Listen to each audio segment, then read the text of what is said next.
Welcome students. তোমরা অনেকেই আছো যারা ইন্টিগ্রেশন করতে খুব ভয় পাও। ইন্টিগ্রেশন মানেই খুব কঠিন জিনিস, ইন্টিগ্রেশন খুব কঠিন ব্যাপার, এটা করা যায় না। হ্যাঁ, তো এরকম তোমরা অনেকেই এই ধারণা রেখেছো। ইন্টিগ্রেশন খুব সোজা। তোমরা আমার এই ভিডিওগুলো দেখো, দেখবে ইন্টিগ্রেশন তোমাদের কাছে একদম জল ভাত হয়ে গেছে। আজকে আমি পড়াবো ইনডেফিনাইট ইন্টিগ্রেশনের ফার্স্ট যে এক্সারসাইজটা আছে সেখান থেকে কিছু ডিসকাস করব। চলো শুরু করা যাক। ইন্টিগ্রেশন হচ্ছে রিভার্স প্রসেস অফ ডেরিভেটিভ। তোমরা কোনো একটা ফাংশানকে ডেরিভেটিভ করলে যে ফাংশানটা আসে উল্টো পথে ওই ফাংশানটাকে ইন্টিগ্রেট করে দিলে, এই ফাংশানটাকে ইন্টিগ্রেট করে দিলে তোমার রিভার্সে চলে আসবে, মানে সাইন এক্স চলে আসবে। এই ইন্টিগ্রেশনকে লেখে কিভাবে দেখো, কস এক্সের ইন্টিগ্রেশনকে লেখে একটা ইন্টিগ্রেশনের এরকম সিম্বল দেয়, তারপরে কস এক্স লেখে, তারপরে কার রেসপেক্টে হচ্ছে সেটা দিতে হয়, দ্যাট ইজ ডিএক্স। কস এক্সের ইন্টিগ্রেশন হচ্ছে সাইন এক্স। কেন? এক্ষুনি দেখো আমি বললাম যে সাইন এক্সের ডেরিভেটিভ হচ্ছে কস এক্স, তাহলে কস এক্সের ইন্টিগ্রেশন হবে সাইন এক্স, রিভার্স প্রসেস, উল্টো পথে যাবে। ঠিক আছে? আচ্ছা, যদি আমি বলি যে বলো তো DDX of sine x plus five কী হবে? সাইন এক্স প্লাস ফাইভ হচ্ছে কস এক্স হবে। কেন? সাইন এক্সের ডেরিভেটিভ কস এক্স, আর কনস্ট্যান্ট ফাইভটা যেহেতু কনস্ট্যান্ট, কনস্ট্যান্টের ডেরিভেটিভ হবে জিরো, তাই এখানে তো জিরো লেখা হয় না, তাহলে সাইন এক্স প্লাস ফাইভের ডেরিভেটিভ হবে কস এক্স। তাহলে আমি এক্ষুনি বললাম রিভার্স প্রসেস অফ ডেরিভেটিভ, তার মানে কস এক্সের ইন্টিগ্রেশন করলে তাহলে আসা উচিত কি সাইন এক্স প্লাস ফাইভ, কারণ সাইন এক্স প্লাস ফাইভের ডেরিভেটিভ করে পেয়েছি কস এক্স। তাহলে এখন প্রশ্ন হচ্ছে যে কস এক্সের ইন্টিগ্রেশন একবার বলছি সাইন এক্স, একবার বলছি সাইন এক্স প্লাস ফাইভ, তাহলে কোনটা ঠিক হবে? অ্যাকচুয়ালি কোনো কনস্ট্যান্টের ডেরিভেটিভ যেহেতু জিরো হয়ে যায়, তাই এই জিরোটা এখানে দেখতে পাওয়া যায় না। এখানে একটা জিরো আছে যেটা তোমার এখানে ভিজিবল নয়, কিন্তু জিরো একটা আছে, তাহলে ওই জিরোটা কোনো একটা কনস্ট্যান্টের ডেরিভেটিভ হিসেবে এসেছে, তাহলে সেই কনস্ট্যান্টটা এখানে দিয়ে দিতে হবে। তাহলে ইনডেফিনাইট ইন্টিগ্রেশন করলে একটা কনস্ট্যান্ট আমরা সব সময় দেব। তাহলে কস এক্সের ইন্টিগ্রেশন কী লিখবো? কস এক্স ডিএক্সের ইন্টিগ্রেশন হচ্ছে সাইন এক্স প্লাস সি। এই সিটাকে বলা হয় ইন্টিগ্রেশন কনস্ট্যান্ট বা ইন্টিগ্রাল কনস্ট্যান্ট। বুঝতে পারলে? আচ্ছা, এবারে জিজ্ঞাসা করি কস এক্সের ডেরিভেটিভ কত? কস এক্সের ডেরিভেটিভ হচ্ছে মাইনাস সাইন এক্স। তাহলে মাইনাস সাইন এক্সের যদি আমি ইন্টিগ্রেট করি তাহলে কি আসবে? কস এক্স আসবে। এই মাইনাস সাইন এক্সের যদি আমি ইন্টিগ্রেট করি তাহলে কস এক্স আসবে। এবারে দেখো এই মাইনাসটা আমি ইন্টিগ্রেশনের বাইরে নিয়ে নেব, বিকজ মাইনাসটাকে কনস্ট্যান্ট হিসেবে ট্রিট করা হয়। যে কোনো কনস্ট্যান্ট যদি কোনো ফাংশানের সাথে থাকে, ডেরিভেটিভের সময় যেমন কনস্ট্যান্টটা বাইরে বেরিয়ে যায়, তেমনি এখানে ইন্টিগ্রেশনের সময়ও কনস্ট্যান্টটা বাইরে বেরিয়ে যাবে। তাহলে এই মাইনাসটাকে আমরা বাইরে লিখে নেব। তাহলে এই মাইনাসটাকে আমরা বাইরে লিখে নিলাম। তাহলে সাইন এক্স ডিএক্সের ইন্টিগ্রেশন কী হবে? Cos x minus sine x ডিএক্সের ইন্টিগ্রেশন কস এক্স। তাহলে এই মাইনাসটা দিয়ে যদি আমি রাইট হ্যান্ডে ডিভাইড করে দিই তাহলে আসবে সাইন এক্স ডিএক্সের ইন্টিগ্রেশন হবে মাইনাস কস এক্স। আর আমি বলেছিলাম অ্যাজ ইউজুয়াল প্রত্যেকটা ক্ষেত্রে ইনডেফিনাইট ইন্টিগ্রেশন করলে একটা করে কনস্ট্যান্ট দেব। ঠিক আছে? আচ্ছা, তাহলে তোমরা বলো যদি আমি ফাইভ সাইন এক্সের ইন্টিগ্রেশন লিখি, ফাইভ সাইন এক্সের ইন্টিগ্রেশন করতে বলি, তাহলে দেখো ফাইভটা হচ্ছে কনস্ট্যান্ট, সেই কনস্ট্যান্টটা কী হবে? ইন্টিগ্রেশনের বাইরে বেরিয়ে যাবে। তাহলে ফাইভটা ইন্টিগ্রেশনের বাইরে বেরিয়ে গেল সাইন এক্স ডিএক্স। আর এক্ষুনি দেখো সাইন এক্স ডিএক্সে তোমরা ফর্মুলা পেয়েছো, এই যে এখানে সাইন এক্স ডিএক্সের ফর্মুলা পেয়েছো মাইনাস কস এক্স। তাহলে এখানেও আমরা লিখবো five whole into minus cos x. আর সিটা তো যে কোনো ইনডেফিনাইট ইন্টিগ্রেশন করলেই সি দেওয়া হয়। তাহলে আনসার কী হলো? মাইনাস কস ফাইভ এক্স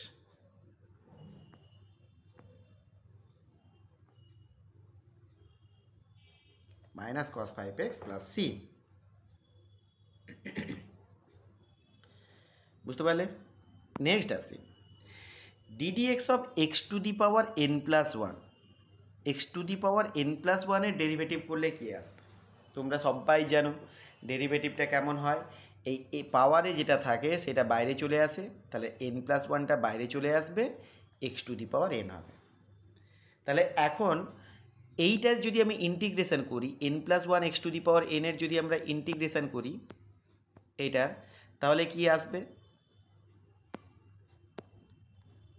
এইটার যদি আমরা ইন্টিগ্রেশন করে ফেলি তাহলে আসবে x⁴n+1। বুঝতে পারলে? n+1 x⁴n, এ দেখো n+1 x⁴n, তার ইন্টিগ্রেশন করলে আসবে x⁴n+1। ঠিক আছে? তাহলে এই n+1টাকে আমি ইন্টিগ্রেশনের বাইরে বের করতে পারবো, যেহেতু এটা কনস্ট্যান্ট। তাহলে n+1কে বাইরে বের করে নিলাম, x⁴n এর ইন্টিগ্রেশন কী হবে? x⁴n+1। তাহলে এই n+1 দিয়ে রাইট হ্যান্ডে আমরা ডিভাইড করতে পারবো। তাহলে x⁴n এর ইন্টিগ্রেশনের ফর্মুলাটা কি তৈরি হলো? x⁴n+1/n+1 প্লাস সি, যেমন অ্যাজ ইউজুয়াল লেখে। আচ্ছা, এখানে দেখো একটা প্রবলেম আছে, এই n+1 কিন্তু নিচে এসছে। n এর ভ্যালু যদি কোনো কারণে -1 হয়, দ্যাট মিন্স আমি যদি তোমাদেরকে ইন্টিগ্রেট করতে বলি x⁻−1 এর, তাহলে n এর জায়গায় -1 পুট করলে কি আসবে? -1 + 1 0 হয়ে যাবে। তাহলে এইখানে আনডিফাইন্ড হয়ে যাবে। তাহলে nটাকে কোনোভাবেই -1 হতে দেওয়া যাবে না। তাহলে provided n not equal to -1। তাহলে এখানে একটা প্রশ্ন অ্যারাইজ করলো যে n যদি -1 হয়ে যায় তাহলে তার ইন্টিগ্রেশন কী হবে? n যদি -1 হয়ে যায়, দ্যাট ইজ x⁻−1, তার ইন্টিগ্রেশন করলে কী হবে? আচ্ছা, x⁻−1কে কী লেখা যায়? 1/x dx। আচ্ছা, তোমরা জানো কাকে ডেরিভেটিভ করলে 1/x আসে? যদি log x কে ডেরিভেটিভ করি তাহলে দেখো এই যে এখানে লিখেছি ডেরিভেটিভ অফ log x, এটা হচ্ছে 1/x হয়। তাহলে 1/x এর ইন্টিগ্রেশন করলে অবভিয়াসলি log x আসা উচিত। তাহলে log x প্লাস সি। বুঝতে পেরেছ? তাহলে একটা এক্সাম্পল নেওয়া যাক। x স্কোয়ারের যদি ইন্টিগ্রেশন লিখি তাহলে কি আসবে? x⁴ কত আসবে? 2 + 1/2 + 1। x স্কোয়ারের যদি ইন্টিগ্রেশন লিখি তাহলে এই ফর্মুলাটার মতো x⁻n এর ফর্মুলাটার মতো কি আসবে? x⁻2 + 1/2 + 1। তাহলে x³/3 প্লাস সি। এ দেখো 2 + 1 করলে 3 আসবে, নিচেও 3 এটা আসবে। আচ্ছা, আরেকটা এক্সাম্পল নেওয়া যাক। যদি √x এর ইন্টিগ্রেশন করতে বলি, আচ্ছা তোমরা জানো কি √x মানে কি? √x মানে হচ্ছে x⁻½ √xটাকে লেখা যায় x⁻½ তাহলে x⁻½ এর ইন্টিগ্রেশন কেমন হবে? 1/2 + 1/2 + 1। তাহলে এই 1/2 + 1কে হিসেব করলে কি আসবে? x⁻³/3/2। তাহলে এই নিচের 3/2টা রেসিপ্রোকেট হয়ে কি হয়ে যাবে? 2/3 x⁻³ প্লাস সি। আচ্ছা, এবারে বলো যদি কোনো একটা কনস্ট্যান্ট থাকে কে, শুধু কে এর ইন্টিগ্রেশন কী হবে? কনস্ট্যান্ট। তাহলে কনস্ট্যান্ট আমি বলেছিলাম কি, কনস্ট্যান্টটা ইন্টিগ্রেশনের বাইরে বেরিয়ে যাবে, ইন্টিগ্রেশন অফ dx হবে অনলি। তাহলে কেটাকে লিখতে পারবো কি k × 1। তাহলে কেটাকে ইন্টিগ্রেশনের, আচ্ছা 1টাকে লিখতে পারবো x⁻0। আচ্ছা, কেটাকে ইন্টিগ্রেশনের বাইরে বের করে দাও, তাহলে x⁻0 এর ইন্টিগ্রেশন কী হবে? x⁻0 + 1/0 + 1। তাহলে কী হলো? x⁻0 + 1 মানে কি? 0 + 1 1 হয়, তাহলে x⁻1 মানে 1, সরি x⁻1 মানে x, আর নিচে হচ্ছে 1। তাহলে দেখো কোনো একটা কনস্ট্যান্টের ইন্টিগ্রেশন হবে কিন্তু kx, ইন্টিগ্রেশন কী হবে? kx। এইখানে দেখো ধরো তোমাকে বলা হলো ইন্টিগ্রেশন অফ 5 dx করতে, তাহলে কি আসবে? 5টাকে ইন্টিগ্রেশনের বাইরে বের করে নেব, ইন্টিগ্রেশন অফ কী হবে? dx। দেখো ডেরিভেটিভ আর ইন্টিগ্রেশন হচ্ছে রিভার্স প্রসেস, ডি আর এই ইন্টিগ্রেশান হচ্ছে রিভার্স প্রসেস। তাহলে দেখো ডি আর ইন্টিগ্রেশান এই দুটো উঠে যাবে, তাহলে থাকবে কত? এক্স। তাহলে আনসার আসবে কত? 5x। তাহলে যে কোনো কনস্ট্যান্টের ইন্টিগ্রেশন করতে বললে সেটা কি আসবে, ওই কনস্ট্যান্টটা থাকবে, তার সাথে ডিএক্সের করসপন্ডিং একটা এক্স আসবে। এটা কিন্তু মাথায় রাখবে। তাহলে এক্সের ডেরিভেটিভ কি হয়, এক্সের ডেরিভেটিভ হয় 1, এক্সের ডেরিভেটিভ ডিডিএক্স অফ, যদি তোমাকে এক্স লিখতে বলি তাহলে সেটা হবে 1, কিন্তু ইন্টিগ্রেশন অফ যদি কোনো কনস্ট্যান্ট লিখি 5, তাহলে সেটা হবে 5x। আচ্ছা, ডিডিএক্স অফ যদি কোনো কনস্ট্যান্ট লিখতে বলি তাহলে কত আসবে, 0, কোনো একটা কনস্ট্যান্টের ডেরিভেটিভ হবে 0। নেক্সট আসি ddx of e to the power x, e to the power এক্সের ডেরিভেটিভ কী হয়, ই টু দি পাওয়ার এক্স, তাহলে ই টু দি পাওয়ার এক্সের ইন্টিগ্রেশন কী হবে, ই টু দি পাওয়ার এক্সের ইন্টিগ্রেশন কী হবে, ই টু দি পাওয়ার এক্সই হবে, তার সাথে প্লাস সি থাকবে। আচ্ছা, এবারে বলো DDX of a to the power x কী হবে, a to the power x হচ্ছে এ টু দি পাওয়ার এক্সের সাথে লগে থাকে, তাহলে a to the power x লগের ইন্টিগ্রেশন করলে আসবে a to the power x. তাহলে লগ এটা হচ্ছে কনস্ট্যান্ট, ইন্টিগ্রেশনের বাইরে যাবে, তাহলে a to the power integration of a to the power x dx কত আসবে, a to the power x. তাহলে এই লগে দিয়ে আমরা রাইট হ্যান্ড সাইডে ডিভাইড করে দেবো, তাহলে কি আসবে, integration of a to the power x dx আসবে log x by, sorry a to the power x by log a plus c. আচ্ছা, ট্যান এক্সের ডেরিভেটিভ কত হয় বলতে পারবে, ট্যান এক্সের ডেরিভেটিভ হয় সেক্স স্কোয়ার এক্স, তাহলে সেক্স স্কোয়ার এক্সের ইন্টিগ্রেশন কী হবে, tan x plus c. Similarly cot এক্সের ডেরিভেটিভ কী হয়, মাইনাস কোসেক স্কোয়ার, তাহলে কোসেক স্কোয়ারের ইন্টিগ্রেশন কী হবে, মাইনাস কট এক্স, বিকজ এই মাইনাসটা মাইনাস কোসেক স্কোয়ারের হতো কট এক্স, মাইনাসটাকে ওপাশে রাইট হ্যান্ডে দিয়ে দিলাম, তাহলে কোসেক স্কোয়ারের ইন্টিগ্রেশন হবে মাইনাস কট এক্স।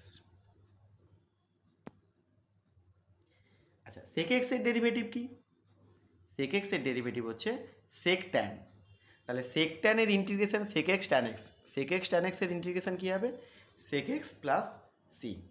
যদি কোসেক এক্সের জিজ্ঞাসা করি তাহলে মাইনাস কোসেক কট, তাহলে কোসেক কটের ইন্টিগ্রেশন কী হবে, minus cosec x plus C.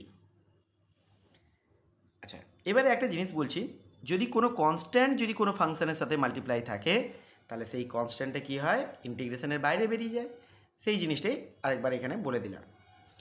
আর দুটো ফাংশানের যদি অ্যাডিশন বা সাবট্রাকশন থাকে, দুটো ফাংশনের অ্যাডিশন বা সাবট্রাকশন থাকলে ইন্টিগ্রেশন ইন্ডিভিজুয়ালি করব, মানে এফ এক্সের ইন্টিগ্রেশন করব, প্লাস বা মাইনাস জি এক্সের আলাদা করে ইন্টিগ্রেশন করব, এখানে প্লাস মাইনাস হবে। তাহলে একটা এক্সাম্পল নেওয়া যাক, 1/³ x dx, cubic root of x, তোমরা সকলেই জানো নিশ্চয়ই কিউবিক রুট অফ এক্সকে কী লিখতে হয়, রুট এক্সকে কী লিখতে হয়, রুট এক্স হচ্ছে x to the power half, তাহলে কিউবিক রুট অফ এক্স কী হবে, কিউবিক রুট অফ এক্স হচ্ছে এক্স টু দি পাওয়ার 1/3। আচ্ছা, যদি তোমাদের বলি fourth root of x cube, তাহলে কী হবে, তাহলে এক্স কিউব যেটা আছে তার হোল টু দি পাওয়ার 1/4 হবে, কারণ কিউবিক রুট যদি কি এক্স টু দি পাওয়ার 1/3 হয়, স্কোয়ার রুট যদি এক্স টু দি পাওয়ার 1/2 হয়, তাহলে ফোর্থ রুট কী হবে, যা আছে এখানে যে ফাংশনটাই আছে তার হোল টু দি পাওয়ারে 1/4, তাহলে এক্স কিউবের হোল টু দি পাওয়ারে 1/4, তাহলে এটাকে মাল্টিপ্লাই করলে কি আসবে, 3 × 1 3, 3/4, তাহলে এক্স টু দি পাওয়ার 3/4 আসবে। এইভাবে এইগুলো হিসেব করতে হয়। তাহলে এখানে আমার কোয়েশ্চেনে আছে x to the power cubic root of x, এটাকে আমরা লিখতে পারবো এক্স টু দি পাওয়ার 1/3 নিচেই, তাহলে এই নিচেরটাকে যদি উপরে তুলি তাহলে কি আসবে, এক্স টু দি পাওয়ার -1/3, উপরে তুললে এক্স টু দি পাওয়ার -1/3 আসবে, কারণ নিচে যদি এক্সের পাওয়ারে যা থাকে সেটাকে উপরে তুললে মাইনাসে চলে আসে, তাহলে এক্স টু দি পাওয়ার -1/3 কী আসবে, x to the power -1/3 plus 1 by -1/3 plus 1, কারণ x to the power n এর ফর্মুলা তো আমি তাই বলেছি যে x to the power n+1 by n+1 plus c আসবে একটা। আচ্ছা, -1/3 প্লাস 1 করলে কত আসবে, হিসেব করো তোমরা, তাহলে -1 প্লাস 3 কত হয়, -1 প্লাস 3 করলে 2, 2/3, that is x to the power 2/3 by 2/3 আসবে। তাই তো? সেই /2/3 থেকে যদি আমি রেসিপ্রোকেট করে লিখি তাহলে কত আসবে? 3/2। তাহলে 3/2 x⁻2/3 ইজ দ্য আনসার। তাহলে তোমাদের জন্য আমি একটা এক্সারসাইজ করে রেখেছি, এটা দেখো তোমরা করতে পারো কি না। এই একই রকমভাবে আগের যে প্রবলেমটা বললাম, তোমাদেরকে ফর্মুলা বললাম, সেটা দিয়ে এই এক্সারসাইজটা নিজেরা সলভ করার চেষ্টা করো।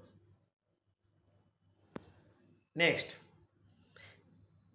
Example 2, sin x sec² x dx। এইটার ইন্টিগ্রেশন করব, sin x sec² x dx। sec² x কে কি লেখা যায়? sec² x কে লেখা যায় 1/cos² x। তাহলে এটাকে আমরা লিখতে পারবো sin x by sec² x টাকে নিচে নামিয়ে দিলে কি হবে? cos² x, কারণ sec² x হচ্ছে 1/cos² x। লিখেছি। এবারে cos² x টাকে স্প্লিট করে নাও, cos x into cos x। একটা cos x sin x এর তলায় থাকলে কি হবে? sin x by cos x হচ্ছে আসবে, আর একটা 1/cos x করে নিলাম। একটা হচ্ছে sin x by cos x করলাম, একটা 1/cos x করে নিলাম। sin x by cos x আছে tan x, আর 1/cos x টাকে লিখতে পারবো sec x। তাহলে ইন্টিগ্রেশনটা কি তৈরি হয়ে গেল? Integration of tan x sec x বা sec x tan x, একই ব্যাপার। tan x sec xও বলতে পারো কিংবা sec x tan xও বলতে পারো, কারণ আমি ফর্মুলা লেখার সময় sec tan লিখেছিলাম, ওই জন্যই বললাম যে তোমরা sec tanও ভাবতে পারো। তাহলে ইন্টিগ্রেশন অফ sec tan হচ্ছে sec x, আর সি তো এমনিতেই আসে। একটা এক্সারসাইজ দিচ্ছি, তোমরা করো। এই ইন্টিগ্রেশনটা করো cos x বাই 1 - cos², আর এটা হচ্ছে sin x বাই 1 - sin²। প্রথমে 1 - cos²টাকে তোমরা চেঞ্জ করে নেবে। 1 - cos² হচ্ছে sin² x, আর 1 - sin² হচ্ছে cos² x। ওখানে পুট করো, দিয়ে তারপরে যে আমি যেভাবে কনভার্ট করলাম এটাকে ওই একই রকমভাবে করার চেষ্টা করো। নেক্সট 5⁴x এর ইন্টিগ্রেশন কী হবে? এটা হবে a⁴x এর মতো, a⁴x e⁴x যেমন হয় তেমন হবে। a⁴x তার ইন্টিগ্রেশনের ফর্মুলা কি বলেছিলাম? a⁴x এর ইন্টিগ্রেশনের ফর্মুলা বলেছিলাম a⁴x বাই log a। এটা হচ্ছে a⁴x এর ফর্মুলা। তাহলে এখানে দেখো এর জায়গায় শুধু 5 লেখা আছে, তাহলে আমরাও এটাকে ওরকমভাবে একই রকমভাবে ইন্টিগ্রেট করব, 5⁴x বাই log 5। বুঝতে পারলে? প্লাস প্লাস এখানে একটা c আসবে,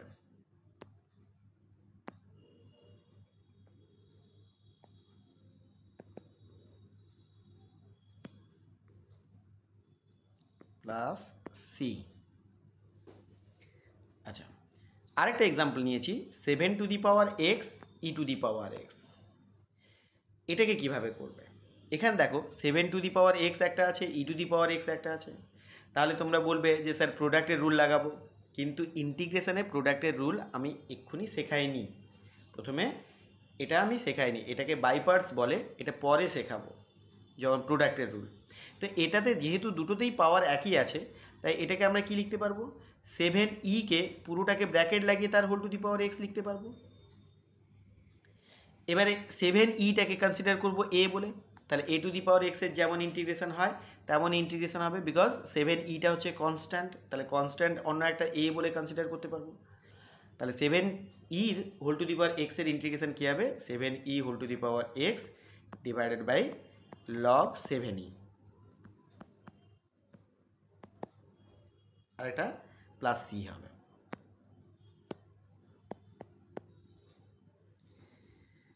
আচ্ছা, তোমরা দুটো এক্সারসাইজ দিচ্ছি, তোমরা করো, তোমরা দুটো প্রবলেম দিচ্ছি তোমাদেরকে, তোমরা সলভ করে দেখো। একটা লিখলাম 4⁴x ডিভাইড বাই 9⁴x, একটা লিখলাম 3⁴x e⁴x। নেক্সট এক্সাম্পলে আসি, ইন্টিগ্রেশন √1/2 1 প্লাস cos 2x। তো এখানে দেখো একটা cos 2x আছে। তোমরা cos 2x এর ফর্মুলা জানো? cos 2x এর ফর্মুলা হচ্ছে, চারখানা ফর্মুলা আছে। একটা হচ্ছে cos² x minus sin² x, একটা হচ্ছে 1 মাইনাস 2 সাইন স্কোয়ার, একটা হচ্ছে 2 কস স্কোয়ার মাইনাস 1, আর একটা আসছে 1 minus tan square by 1 plus tan square. এরকম চারখানা ফর্মুলা হয় কস টু এক্সের। তার মধ্যে দুটো মোস্ট ইম্পর্ট্যান্ট ফর্মুলা তৈরি হয়। যতদিন তোমরা ইন্টিগ্রেশন করবে, যতদিন তোমরা ম্যাথ নিয়ে পড়াশুনো করবে, ততদিন এই ফর্মুলাটা ভীষণ ভীষণ ভীষণ important. 1 plus cos two x, এই দেখো এখানে 2 কস স্কোয়ার এক্স আছে না, মাইনাস 1 আছে, এই মাইনাস 1টাকে যদি লেফট হ্যান্ডে নিয়ে আসো তাহলে 1 plus cos two x equal to 2 cos square x.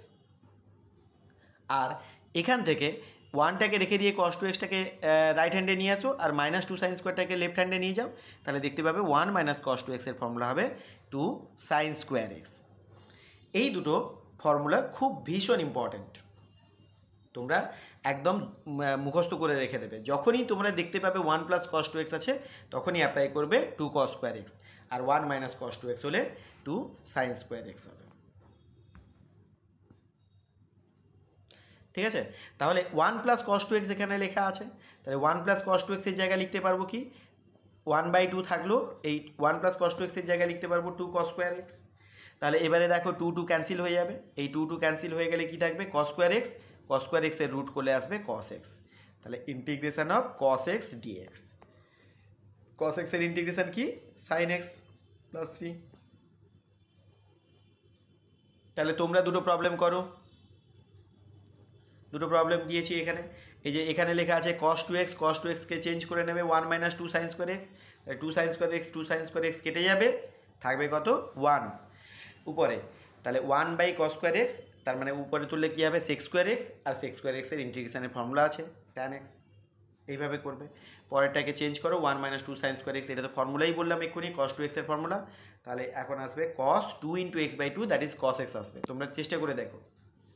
আচ্ছা, এবারে এক্সাম্পল নিয়েছি integration of e to the power 2 log x x to the power minus 3 dx. এখানে লগের কিছু প্রপার্টি তোমাদেরকে জানতে হবে। কীরকম বলো তো, log of a to the power m যদি আমি লিখি তাহলে সেটাকে কি লেখা যায়, log of a to the power m, তাহলে এই এমটা বাইরে বেরিয়ে আসে, এম লগ এ হয়, তাহলে এম লগ এ থাকলে এই এমটা কোথায় চলে যায় পাওয়ারে চলে যায়। তাহলে এখানে দেখো 2 লগ এক্স আছে, তাহলে 2 লগ এক্সের যদি এই 2টাকে আমি কি করব, 2টাকে লগের ভেতরে ঢুকিয়ে নেব, মানে এক্সের পাওয়ারে নিয়ে যাব, এক্স স্কোয়ার হয়ে যাবে, কারণ লগের বাইরে থাকলে সেটা চলে যায় ওই নাম্বারটা যেটা থাকে তার পাওয়ারে, তাহলে এক্সের পাওয়ারে চলে গেল। এবারে আরেকটা প্রপার্টি বলছে যে a to the power log b, এখানে দেখো এই বেসটা যা ইচ্ছে থাকতে পারে, a to the power log b যদি থাকে, এই বিটাকে আর এটাকে ইন্টারচেঞ্জ করা যায়, তাহলে বি নিচে চলে এলো, উপরে পাওয়ারে এ লিখব, a to the power log b equal to হবে b to the power log a. এই দুটোকে ইন্টারচেঞ্জ করা যায়, বেস যা ইচ্ছে থাকতে পারে, বেস যদি 5 থাকে তো 5 থাকবে, যদি ই থাকে তো ই থাকবে, যদি এক্স থাকে তো এক্স থাকবে, যা আছে অ্যাজ ইট ইজ থাকবে, শুধু এই দুটো নাম্বারকে ইন্টারচেঞ্জ করানো যায়। তাহলে এখানে দেখো এক্স স্কোয়ার আর ইটাকে ইন্টারচেঞ্জ করাতে পারবো, এক্স স্কোয়ার আর ইটাকে ইন্টারচেঞ্জ করিয়ে নিলে কি আসবে, x square to the power log e আসবে, x square to the power log e. এবারে দেখো লগির ভ্যালু কিন্তু 1, ঠিক আছে, লগির ভ্যালু যেহেতু 1 তাহলে এটাকে লিখতে পারবো আমরা এক্স স্কোয়ার অনলি, কারণ এক্স স্কোয়ারের টু দি পাওয়ারে 1 করলে এক্স স্কোয়ারই হবে, আর এখানে আছে x to the power minus 3, তাহলে এক্স স্কোয়ার আর x to the power minus 3কে হিসেব করলে কি আসবে x to the power minus 1, ঠিক আছে না, কারণ 2 মাইনাস 3, কারণ বেস যদি সমান থাকে তাহলে পাওয়ারগুলো অ্যাড হয়ে যাবে, তার 2 মাইনাস 3 করলে কি আসবে মাইনাস 1, তাহলে x to the power minus 1-এর এখন আমাকে ইন্টিগ্রেট করতে হবে। আচ্ছা, এখানে একটা লগের প্রপার্টি বলছিলাম, লগ ইর ভ্যালু হচ্ছে 1, কেন বলো তো, কারণ লগ ইটাকে এখানে যদি অনলি লগই থাকে, ক্যালকুলাসে যদি অনলি লগ থাকে তাহলে তোমরা কনসিডার করবে যে এটা ই বেসেই আছে, তাহলে এখানে নিচে ই বেস আর ই এর করেসপন্ডিং হয়েছে, তাহলে লগ ই বেস ই এই দুটো নাম্বার যদি সেম থাকে তাহলে ভ্যালু হয় 1। তাহলে সিমিলারলি যদি তোমাকে বলি লগ 5 বেস 5 ভ্যালু কত হবে 1, তাই না, আচ্ছা, এখানে দেখো x to the power minus ওয়ানের ইন্টিগ্রেশন করছিলাম, তাহলে x to the power minus ওয়ানকে কী লেখা যায়? One by x. X to the power minus one মানে কী হবে? ওয়ান বাই এক্স, এটা পাওয়ারে মাইনাস থাকলে নিচে লেখা হয় ওয়ান বাই এক্স। আচ্ছা, ওয়ান বাই এক্স কার ডেরিভেটিভ বলেছিলাম একটু আগে? লগ এক্সের ডেরিভেটিভ করলে হয় ওয়ান বাই এক্স, তাহলে ওয়ান বাই এক্সের ইন্টিগ্রেশন করলে আসবে লগ এক্স প্লাস সি। তাহলে তোমাদের জন্য একটা এক্সারসাইজ আছে, তোমরা ট্রাই করে দেখো। 5 two the power log x 5, এটা দিয়েছি লগ এক্স বেস 5, এটাকে করে দেখো। আচ্ছা, সেকেন্ড একটা কোয়েশ্চেন দিয়েছি, থার্ড একটা কোয়েশ্চেন দিয়েছি, আর ফোর্থ একটা কোয়েশ্চেন দিয়েছি। এই চারটে কোয়েশ্চেনকে তোমরা নিজেরা সলভ করার চেষ্টা করো, কারণ আমি যে যে প্রপার্টিগুলো লাগবে সেগুলো তোমাদেরকে সব বুঝিয়ে দিলাম। আশা করি তোমরা সকলে বুঝতে পেরেছো। যদি বুঝতে পেরে থাকো তাহলে আমার চ্যানেলটাকে সাবস্ক্রাইব করে রাখো, কারণ আমি এরকম ইন্টিগ্রেশন পর পড়াতে থাকবো। এটা ফার্স্ট এক্সারসাইজ নিয়ে ডিসকাস করলাম, পর নেক্সট ভিডিওতে আমি সেকেন্ড এক্সারসাইজ নিয়ে ডিসকাস করব। আশা করি তোমরা ইন্টিগ্রেশন এই ভিডিওগুলো দেখলে খুব ভালোভাবে শিখে যাবে, কারণ আমি প্রত্যেকটা এক্সাম্পলের করসপন্ডিং একটা করে এক্সারসাইজ দিচ্ছি যেখানে 3-4টে করে প্রবলেম আছে, সেই প্রবলেমগুলোকে তোমরা নিজেরা সলভ করো। যদি সলভ করতে না পারো তাহলে কমেন্টে আমাকে জানাও, তাহলে আমি চেষ্টা করব তোমাদেরকে আরেকবার বুঝিয়ে দেওয়ার। টাটা।